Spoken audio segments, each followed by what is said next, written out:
right, guys, we're going to finish up with our last unit, which is Unit 7 on cities and urban land use. So the big ideas that we're going to cover are the U.S. urban models, suburbanization, urban revival, primate city versus rank size rule, central place theory, the gravity model, urban hierarchy, and city sizes. So the first model that you definitely need to know is the concentric zone model, also known as the Burgess model. And this is the first to explain the distribution of different social groups within urban areas. Also says that cities grow outward from a central area in a series of concentric rings. So it looks similar to the von Thunen model. Just remember that the von Thunen model is about rural land use, and the Burgess model is all about the city land use. So this entire model would fit into that center circle of the von Thunen model. So according to the Burgess concentric zone model, in the center is the central business district. This would be like where the skyscrapers are located. Then outside of that, in that first or that second ring, this would be where industry and poorer quality housing is located, what many people refer to as the inner city. Then in zone 3, this contains modest older houses occupied by working class. Then zone 4 contains newer and more spacious houses for middle class. And then zone 5 is the continuous built up area. So this would be the commuter zone or the suburbs, which would be usually even more upper middle class to upper class. The second U.S. model you need to know is known as the Hoyt sector model. And this says that it's not concentric rings outside of the central business district, but instead of these sectors or these wedges that come out from it. So a city develops in a series of sectors. Certain areas are more attractive for various activities, and as cities grow, activities expand outward in this wedge shape. So that's what we see here. So again, instead of it being rings, we see these wedges that extend out. So you have the central business district, and then you have a upper class and a middle class wedge and a lower class wedge and so forth. The third U.S. model is known as the multiple nuclei model. And this says a city is a complex structure that includes more than one center around which activities revolve. So instead of just having the central business district, you have different nodes of things that attract people and where they live. So this is what the multiple nuclei model is going to look like. We do still have a central business district, but there are other little nodes that attract different things, including industry and residential.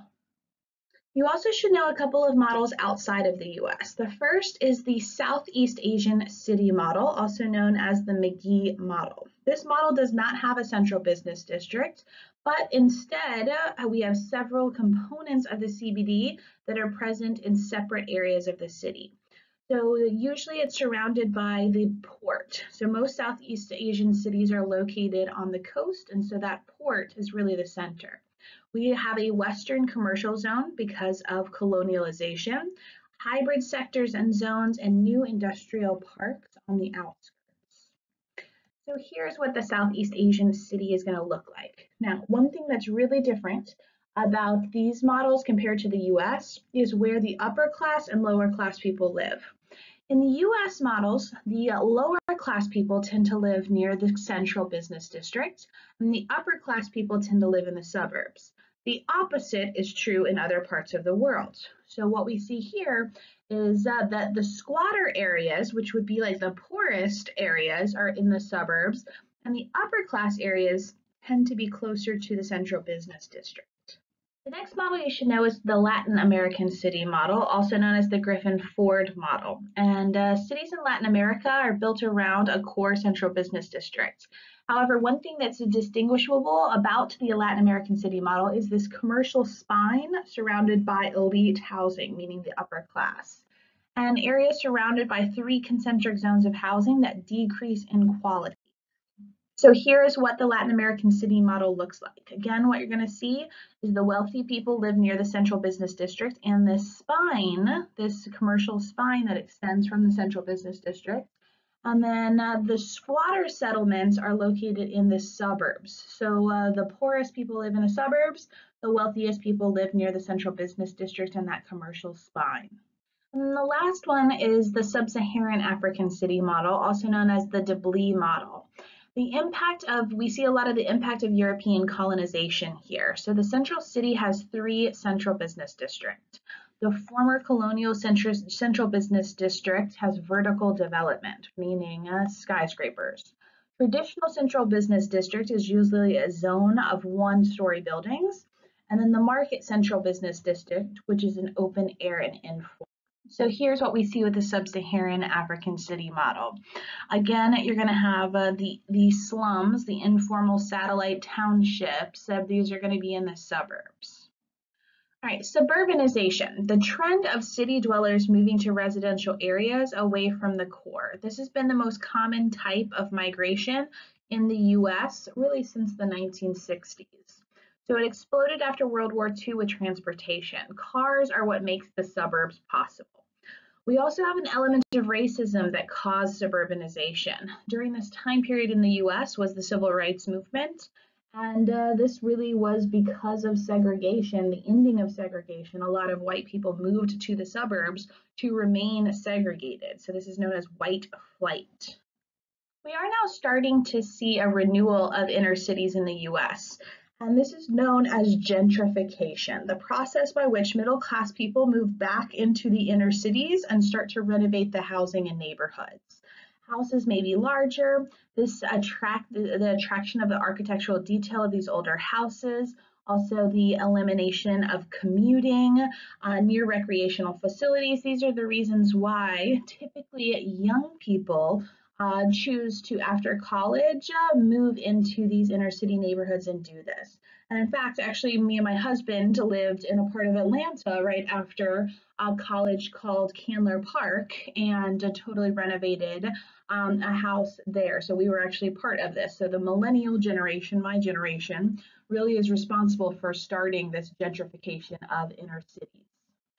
New urbanism promotes environmentally friendly habitats and habits. So walkable neighborhoods containing a wide variety of housing and job types. Lots of green spaces, bike trails. If you guys know the Beltline in Atlanta would be a good example of this new urbanism. So it encourages people to ride, walk, or take the train instead of living this suburban, high fossil fuel addicted life. So you need to know the difference between rank size rule and primate city. So countries either follow one or the other. Nobody's going to be completely perfect, but typically you fit into one or the other. So rank size rule basically says that you have a progression of smaller cities. So your first largest city, then your second largest city, your third largest city, and then your fourth largest city will be 1/4 the size. So the US doesn't fit it perfectly because we have 2 very, very large cities with New York and Los Angeles. But after that, we do fit it very well.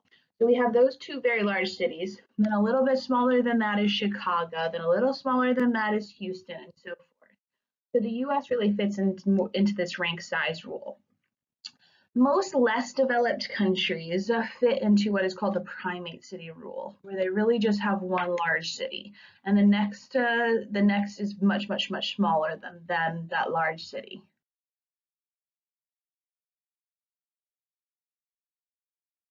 Next up is Christoller's central place theory. And this says that by selecting the right location is the most important factor in profitability. So a central place is a market center for the exchange of goods and services. So the area surrounding is the market area. People prefer to get services from the nearest location. So this theory says that different services and different size settlements are going to be located in a hexagon pattern. So you have the central city, which is going to be the main central business district, where you're going to find certain services that have very large threshold and ranges. Places like IKEA. IKEA is going to locate in the center city because it needs all of the areas around the central city for people to come there to make a profit. Whereas the smallest size, like a village or a hamlet, can just have a gas station because a gas station doesn't need very many customers in order to make a lot of money. The gravity model predicts the optimal location of a service is directly related to the number of people in that area and inversely related to the distance people must travel. So the best location will minimize the distance for all potential customers. So urban hierarchy just has to do with the size of cities. Really, the largest is known as a megalopolis, which is when cities become so large they start to overlap.